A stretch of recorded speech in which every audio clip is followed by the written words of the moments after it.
최신 경제 소식을 빠르고 친절하게 전해드립니다. 스타트 경제, 오늘은 최상미 이화여대 경영학부 교수와 함께하겠습니다. 교수님 어서 오십시오. 네, 어서 오십시오. 자, 먼저 운전하시는 분들 또 차량으로 생업을 이어가시는 분들이 좀 주목할 만한 소식인데 지금 유류세 인하 조치가 어쨌든 계속되고 있잖아요. 네네. 이날 말이 아마 마지막인 것으로 그쵸, 전해지는데 정부가 이걸 연장할지가 굉장히 관심사인 것 같아요. 그렇죠. 지금 이제 유가를 보면 한 리터당 1,600원대로 내려왔거든요. 그래서 네. 안정세를 보이고 있다라고 볼 수는 있는데요. 아시다시피 이제 중동에 뭐 이스라엘하고 이란이 또 긴장이 고조되고 있고 예. 우크라이나 러시아 전쟁도 지금 아직 끝나지 않은 상황이어가지고 언제든지 유가가 불안정할 수 있다 이런 불안 요소가 남아 있기 때문에 아직 이제 정부가 고심 중이다 이렇게 볼 수 있겠습니다. 네. 네. 말씀하신 국제유가 불확실성 말고 네. 정부가 이렇게 쉽게 결정을 내리지 못하는 이유 또 뭐가 있을까요? 이게 이제 정부가 우선 제일 중요하게 생각하는 게 물가 안정이라고 볼 수가 있는데요. 네. 이게 우선순위이긴 하지만 이제 물가 측면에서 보면 이제 유가가 지금 굉장히 안정세로 국내에서는 보여지고 있지만 네. 중동 지역 정세가 매우 불안하기 때문에 아직도 불안 요소가 매우 큰 상황입니다. 예. 그래서 이란하고 이스라엘의 이제 충돌 우려가 매우 고조되고 있는 상황에서 둘째 주에 이제 두바이유 가격을 보면은 배럴당 한 3.6달러 정도 올라가지고요. 79.2달러를 기록을 했거든요. 그래서 이걸 보면은 국내에 보통 이제 유가가 반영되는데 2주에서 3주차 정도 시차가 있다는 거를 이제 고려를 할 때 언제든지 다시 오를 수 있다라는 점도 있고요. 그래서 이게 지금은 이제 휘발유 가격이 리터당 1,600원대이지만 다시 이제 1,700원대로 상승할 가능성도 있다 이렇게 볼 수 있습니다. 중요한 게 또 이제 소비자 물가 상승률인데요. 예. 지난달에 상승률을 보면은 2.6%를 기록을 했거든요. 그래서 전달하고 비교했을 때 전달은 2.4%였기 때문에 소폭 상승했다 이렇게 보여지는데 이걸 자세히 좀 들여다보면은 석유류 관련 제품의 상승률이 8.4%로 매우 큰 영향을 주었다 이렇게 분석이 됩니다. 그래서 관련해서 석유류의 그 물가가 상승했을 때 이게 우리 물가에 주는 영향이 매우 크다. 그리고 또한 다음 달에 추석이 있잖아요. 예. 그래서 네. 물가 관리를 해야 되는데 이 차원에서 유류세 인하를 쉽게 종료하기가 쉽지 않다. 뭐 이런 분석이 있는 상황입니다. 네.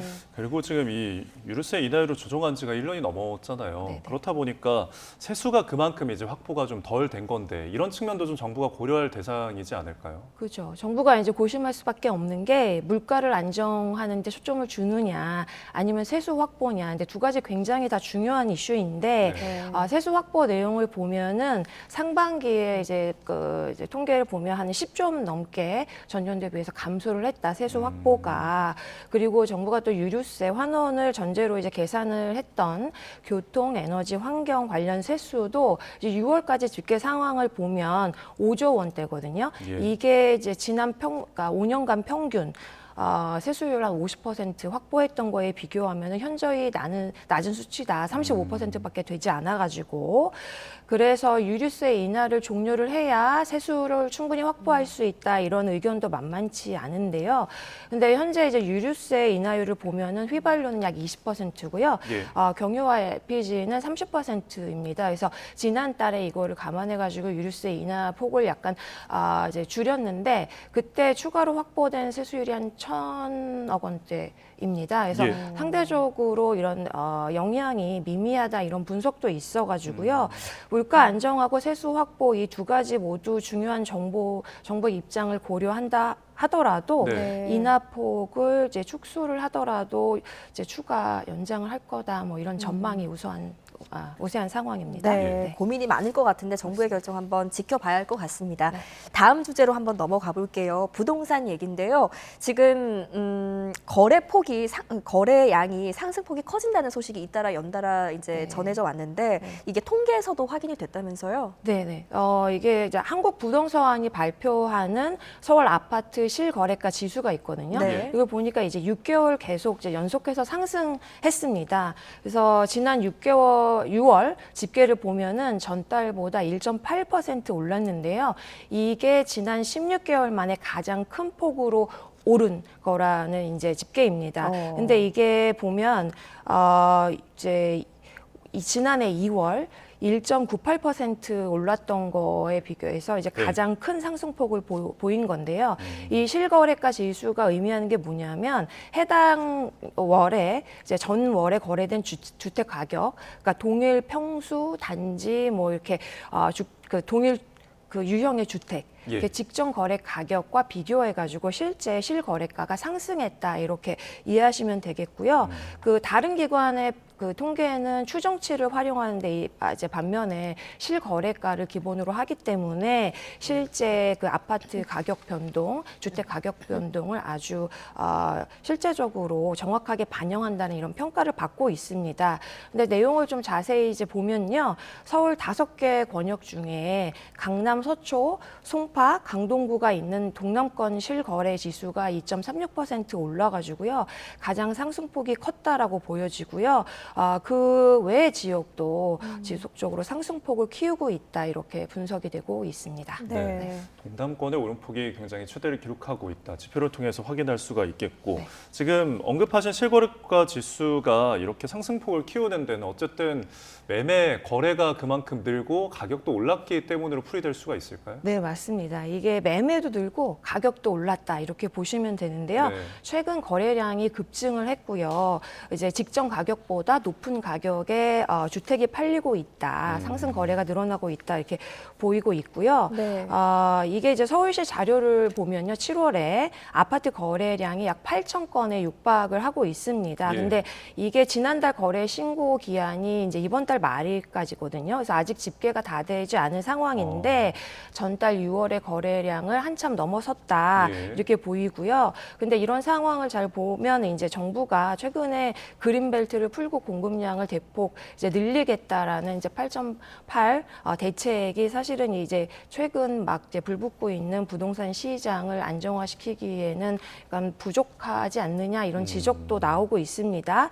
또 더불어 가지고 최근 이제 평균 아파트 이제 분양가를 보면 네. 6년 만에 거의 2배로 상승을 했거든요. 네. 그래서 이게 이제 원자재 값이 급격하게 상승한 원인도 있지만 인건비가 지속적으로 상승해서 분양가가 지속적으로 계속 올라갔다.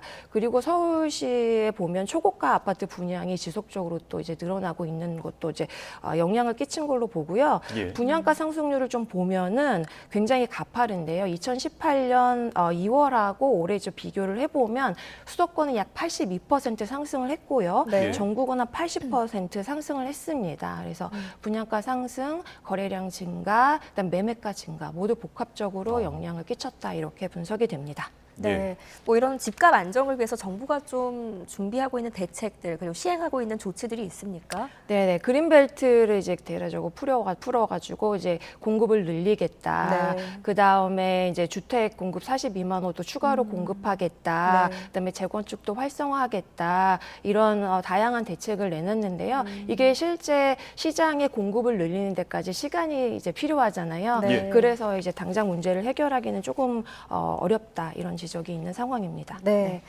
집값을 안정시킬 수 있는 좀 다른 방안도 필요해 보입니다. 네.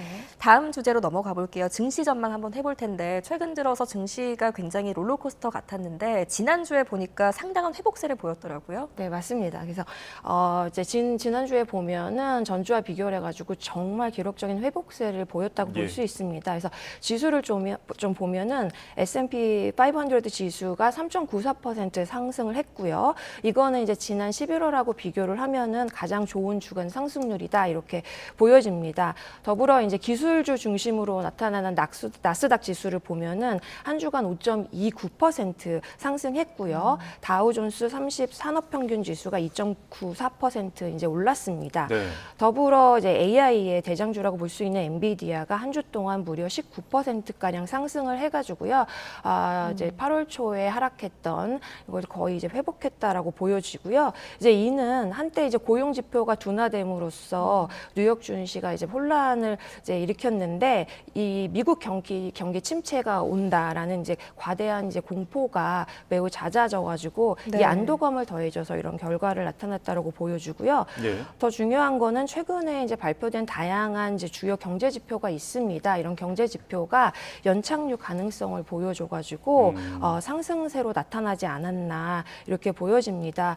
더불어 이제 골드만삭스가 FOMC가 미국 경기 침체율을 기존 전망이 25%라고 전망을 했었는데 최근 예. 이것도 낮춰서 20%로 낮췄거든요. 그래서 다양한 복합적인 요인들이 이 뉴욕 증시의 상승세를 이끌지 않았나 이렇게 분석이 됩니다. 네, 네. 침체라는 글자가 굉장히 좀 옅어졌다는 생각이 듭니다. 그렇죠. 요즘 네. 시장을 보면은. 네. 자, 그런데 결국에는 이제 9월에 FOMC 회의를 앞두고 이 파월 의장이 어떤 발언을 할지가 굉장히 주목될 것 같아요. 증시 또한 그 영향을 많이 받을 것 같은데 이번 주에 또 그 분수령이 또 예정이 되어 있죠. 그렇죠. 23일에 이제 제롬 파월의 연준 의장의 잭슨홀 미팅 연설이 예정이 돼 있습니다. 네. 근데 이제 이번 연설이 9월 달에 FOMC 회의 전에 마지막 공식 연설이다 이렇게 보여지고요. 예. 아시다시피 이제 잭슨홀 미팅에서 나오는 연설하고 발표가 금융시장에서 굉장히 중요한 이제 주목을 받는데요. 이제 여기서 금리 정책, 경제 전망 등에 대해서 다양한 이제 단서를 제공할 수 있기 때문에 투자자들하고 경제 분석가들한테는 매우 중요한 이제 정보로 간주가 되고 있습니다. 근데 이제 이번 이제 그 연설에서 이제 9월 연준이 금리 인하를 할 것이다라는 거에 대해서 이제 다소 우세적인 시장의 전망이 있고요. 네. 이걸 시그널을 줄 거다 이렇게 보고 있습니다. 아시다시피 이제 7월 말에는 FOMC에서 기준금리를 동결했잖아요. 예. 유지하는 걸로. 네. 근데 이제 이번 9월 FOMC에서는 금리 인하를 약간 기정사실화하는 예고편이지 않을까라는 시장의 전망이 있습니다. 말씀드렸듯이 물가가 하락하는 이제 양상을 좀 보이고 있고요. 네. 경제 지표가 뚜렷한 둔화 양상을 보이기 있기 때문에 더불어 여기에 관련해서 이제 또 8월에 증시 변동성이 매우 확대되었습니다. 그래서 연준이 금리 인하를 해서 이제 경기를 좀 안정화시켜야 된다라는 이런 이제 시장의 요구가 좀 있는 상황이고요. 네. 같은 날 아시다시피 한은의 이제 금통위도 예정이 돼 네. 있거든요. 그래서 7월대 통화정책 방향 회의에서 이제 동결을 했잖아요. 지금 이제 금리 연 3.5%를. 그래서 이거가 이제 뭐 6월부터 이제 2016년 6월부터 2017년 뭐 11월까지 1년 5개월간 과거에 이제 금리를 네. 동결한 이후에 아주 역대 최장 기록 동안 그렇습니다. 금리를 유지했다 이렇게 보여지는데요. 아무튼 이번 이제 뭐 관련해 가지고 이제 그 제롬 파월이 어떤 이야기를 하는지 우리가 아주 자세히 이제 지켜봐야 할 것 같습니다. 네. 조만간 있을 경제 주요 일정까지 살펴봤는데 몇 네. 가지 최근 이슈들 좀 더 짚어볼게요. 네. 최근 불안감을 키웠던 전기차 화재 굉장히 큰 우려를 낳고 있는데 이게 네. 실제로 통계를 보니까 정말 주차장에서 많은 화재가 있었더라고요. 네, 네, 네. 이게 이제 주차장에 상대적으로 차량이 매우 밀집해 있고 지하 주차장에 전기차 충전 시설이 있잖아요. 네. 그래서 전기차 많이 들어봤듯이 이제 그 배터리가 이제 뭐 과충전하거나 네. 또는 운행 시 파손됐을 때 이제 그 열폭주 현상 때문에 일어나는 화재가 많이 일어난다 이렇게 보여주고 있는데요. 전기차 화재 이제 실제 통계를 보면은 36%가 지하 주차장에서 발생한다 이런 통계가 있거든요. 네. 네, 참 그래서 전기차에 대한 사람들의 이제 구매 고민이 좀 깊어지는 것 같습니다. 네, 네. 또 저희가 추가적으로 한 가지만 더 여쭤볼게요. 네, 이제 그 취업 시장에서 청년에 대한 것들이 굉장히 주목이 받는데 네. 지금 이 통계 중에 하나가 일자리를 포기한 청년, 그러니까 취업을 안 하고 그냥 쉰다는 청년에 대한 이 통계가 굉장히 높은 걸로 조사가 된 것 같아요. 네, 그 이제 일도 구직도 안 하고 그냥 쉬었다라는 청년층, 그러니까 15세부터 29세까지 청년층 보니까 7월 통계를 보면은 역대 최대치를 기록했다고 합니다. 그래서 네. 더 중요한 거는 이들 응답자의 75.6%가 아예 일하기를 원치 않았다라는 게 더 중요한데요. 예. 그래서 18일 통계청 통계에 따르면은 7월 청년층 가운데 쉬었음 인구가 전년 동월 대비 4만 2천 명이 늘어나서 44만 3천 명으로 집계됐고요. 이게 이제 가장 최대치라고 보여지는데 이게 중요한 게 청년층 인구가 지속적으로 줄어들고 있잖아요. 네. 근데 이 중에서 또 일할 재활 의사가 전혀 없는 청년층이 또 최대치를 기록했다는 게 정말 중요한고요. 예. 이제 여기서 이제 이 구직 의사가 없었다는 청년층이 왜 구직 의사가 없느냐라고 확인을 해보니 원하는 임금 수준이나 근로 조건이 맞는 일자리가 없을 것 같아서가 거의 50%의 답변을 이루고 있어가지고 그래서 최근에 고용 시장이 급격하게 변화하고 그다음에 불확실성이 증가되는 상황에서 이제 이 청년층의 눈높이에 맞는 일자리가 많이 감소하지 않았나 이렇게 이제 그 분석을 할 수 있습니다. 그래서 기술이 급격하게 발전하고 이제 자동화가 이제 진행되고 있잖아요. 그래서 청년층이 쉽게 구할 수 있는 이제 중간 자리의 일자리가 많이 줄어들고요. 이게 이제 결론적으로 일자리의 양극화 때문에 벌어지는 일이다 이렇게 분석을 할 수 있을 것 같습니다. 네, 대책이 필요해 보입니다. 다소 씁쓸한 통계 조사까지 짚어봤습니다. 지금까지 최상미 이화여대 경영학부 교수와 함께했습니다. 잘 들었습니다. 고맙습니다. 감사합니다.